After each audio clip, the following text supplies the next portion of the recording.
Netflix buries some of its best thriller action movies, hoping you never find them. Today we're counting down 10 underrated gems that deserve way more attention. These are high-octane, intense films that got lost in the algorithm. Let's uncover them.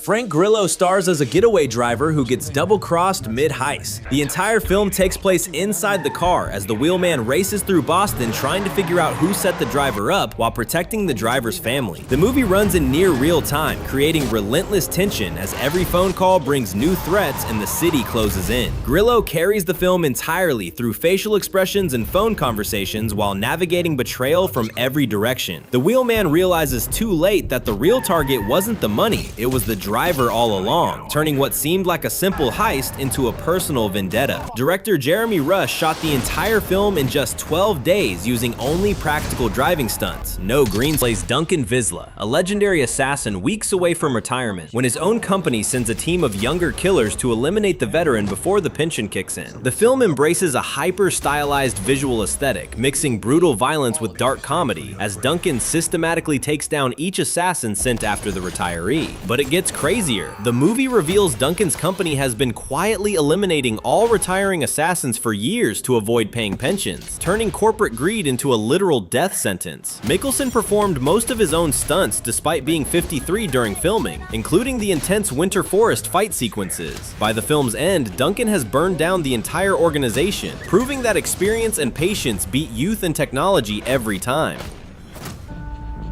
Di saat itulah gue melihat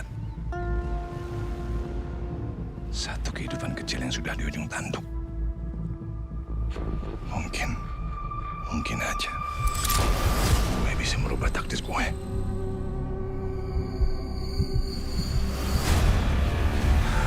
Gue gak ngira akan berakhir kayak gini tuh. Apa yang gue lakuin sekarang? Ya harusnya gue lakuin dari dulu. Berani banget lo ngomong kayak gitu. Mending lo siap-siap sekarang.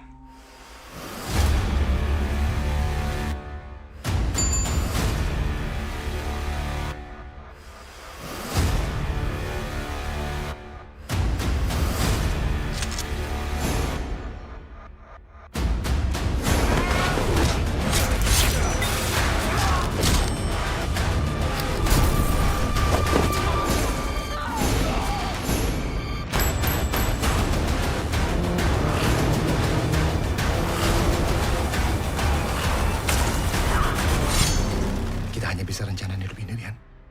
Tapi kita nggak pernah tahu di mana posisi kita akhirnya. Semua berakhir sekarang.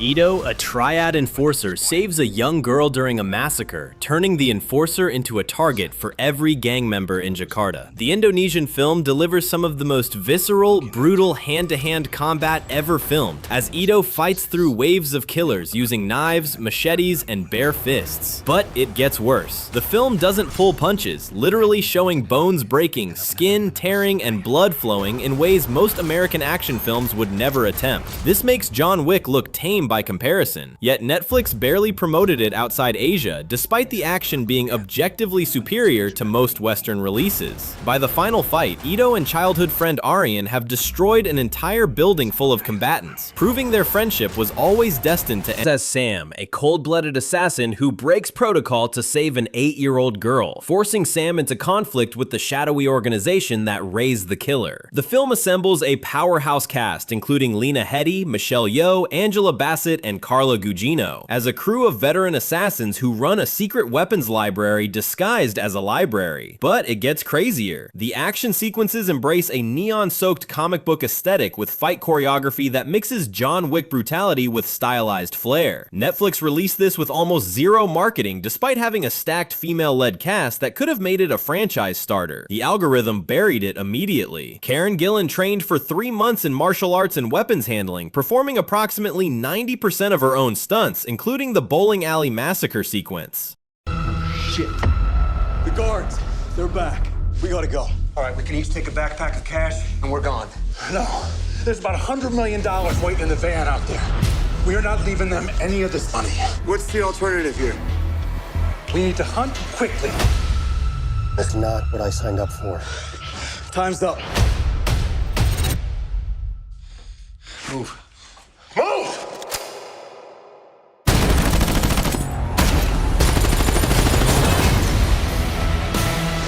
fix up back there, man. We don't need messes like that.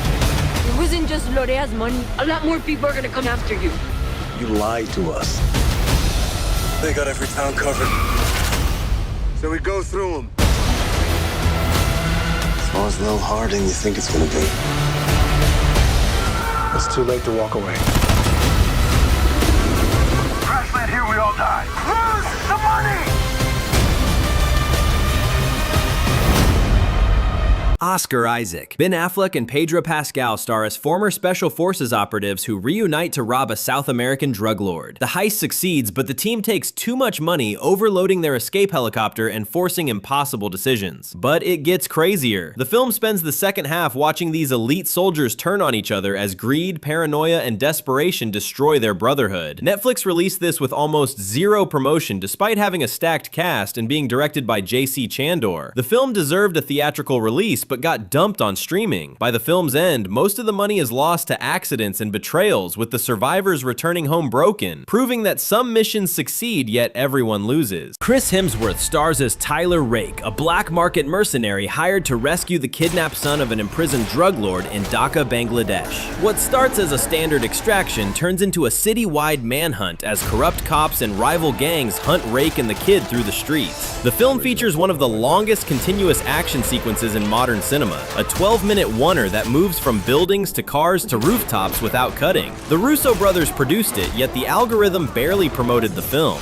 Rake nearly dies multiple times, ultimately taking a bullet that leaves the mercenary's fate ambiguous until the sequel confirmation. Father hunting the pharmaceutical executive responsible for his wife's death by pulling a life-saving drug from the market. The revenge thriller follows Momoa and his daughter as they dodge assassins and uncover corporate conspiracy. But it gets insane. The film pulls a massive twist halfway through that completely recontextualizes everything audiences just watched. The twist either ruins the entire movie or makes it brilliant depending on viewer tolerance for narrative manipulation. Netflix marketed this horribly, making it look like generic Taken clone. The revelation forces viewers to re-watch the entire first half, understanding that perspective and grief can create unreliable narratives. We just call the police and Go to the police. It'll be considered murder. we go to that town, we come back here tonight. You have no choice. Successful day stalking? We're putting together a search party. What were you doing last night? What real evidence have we got? Nothing. We were wrong, and we're gonna pay for it.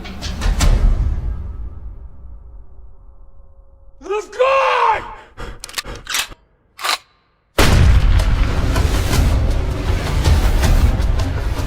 Everything I did here, I did to protect us. I'm so sorry. That's not gonna be enough.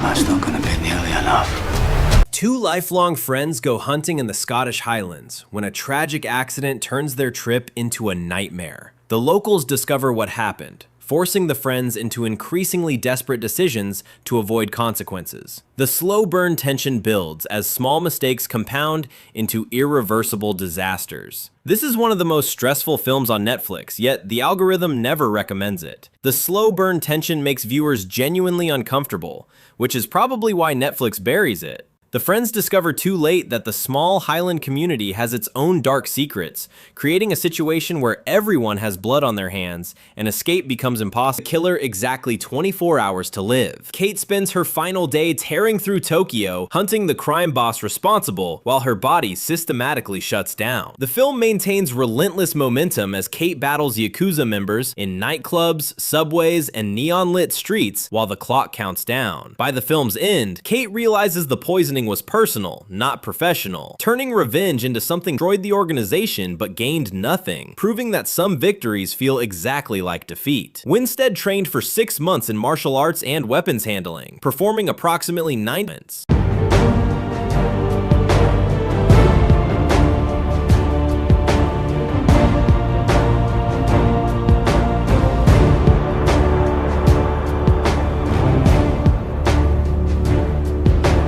Jake Gyllenhaal stars as Joe Baylor, a disgraced LAPD officer demoted to 911 dispatch who receives a call from a kidnapped woman. The entire film takes place inside the call center as Joe attempts to coordinate a rescue using only voice and desperation. The minimalist approach creates mounting tension as layers of truth slowly reveal themselves. The final twist reveals Joe was projecting personal guilt onto the situation, making assumptions that endangered everyone, proving that trauma creates unreliable judgment even in trained professionals. Director Antoine Fuqua shot the entire film in 11 days during the COVID-19 pandemic inside a single converted warehouse, with Gyllenhaal performing opposite actors who were never on set.